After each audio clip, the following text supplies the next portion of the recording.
তুমি যেন আমার সহায় তুমি যেন আমার সহায় তুমি যেন আমার সহায় আমি আগে কতক্ষণ যাচ্ছো এখনো বলতো আমার খাবার নিয়ে তো আমার পয়সা এলো না। বাবা বাবা এসেছো না? হ্যাঁ বাবা, তোমার জন্য খাবার এনেছি। তোমার খিদে পেয়েছে না বাবা? হ্যাঁ মা, আমি না খেয়ে আমার আর না খেয়ে কতক্ষণ চলবো? আমি জানি না বাবা, তার জন্য তো তোমার জন্য খাবার নিয়ে এসেছি বাবা। এসে খেয়ে নেবে। আবার খেতে গেলো আবার খেতে গেলো বসো বাবা।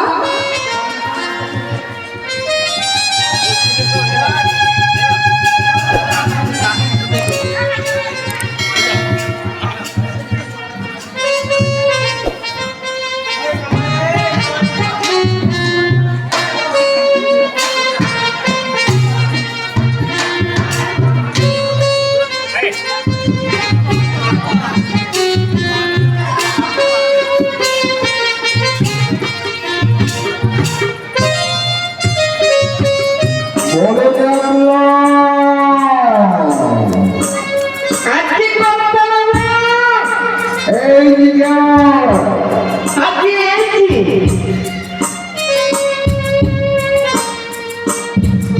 আগে বেশ ভালোই ফসল দিয়েছে হয়ে গেল আমি সকাল ভালো কথা আমি কিছু যা হারে কৃষ্ণ হরে কৃষ্ণ কৃষ্ণ কৃষ্ণ হরে হরে হরে কৃষ্ণ হরে কৃষ্ণ কৃষ্ণ কৃষ্ণ হরে হরে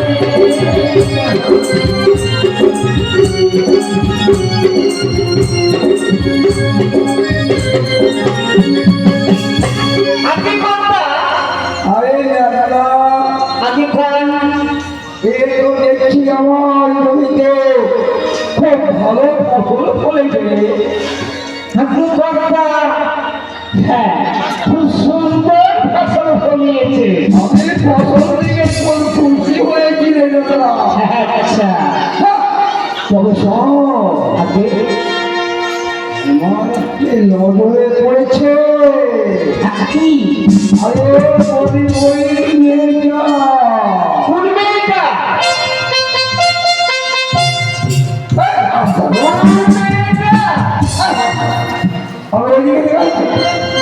আবার মারছেন কেন? ওই মেয়েটা এই মেয়েটা আরে না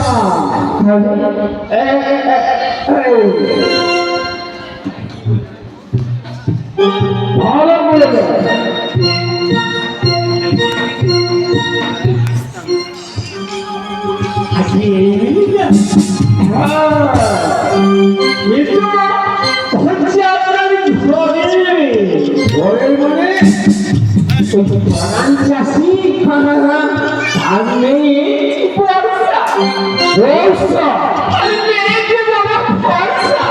কি বলেছিস?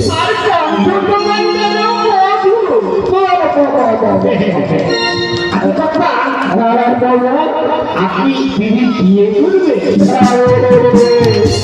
আরে বিয়ে করতে কে না চাই? তবে আমি তবে তুই পারবি? আপনি শুধু দেখে যান আমার খেলা।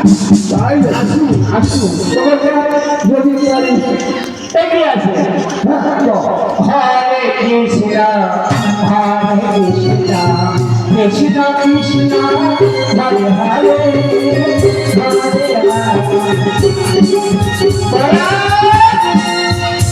মা বলো বাবা। আর খাবে না?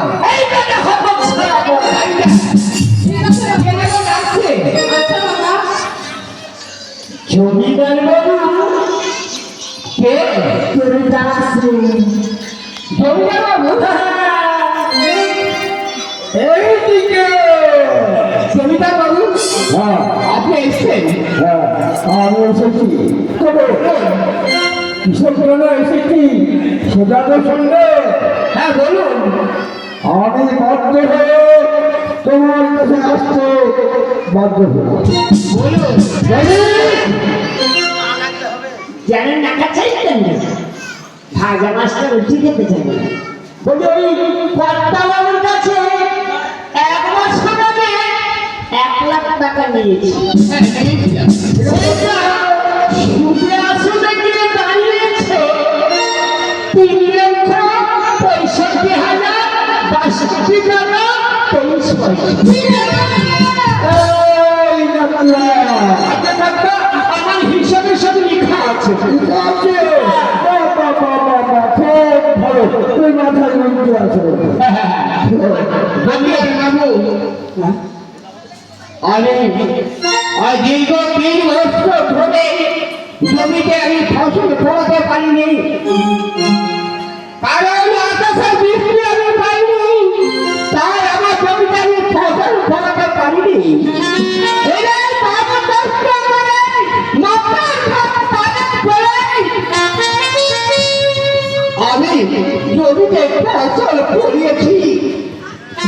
আর এই জমি ধান কেটে নিয়ে আমার বাড়িতে তুলে এই জমি ধান বিক্রয় করে আপনি যে টাকা পাবেন এই টাকা সব পরিশোধ করে দেবেন। তোমাকে আর একদিনও সময় দেওয়া হবে না।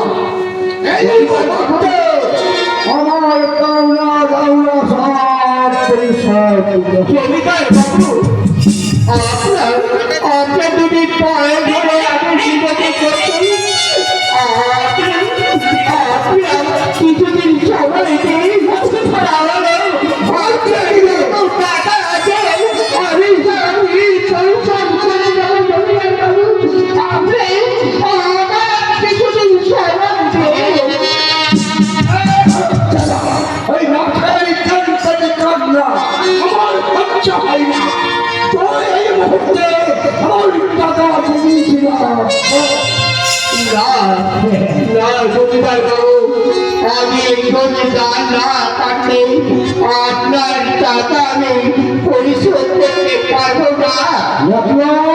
আগে কর্তা তুই কিছু বল।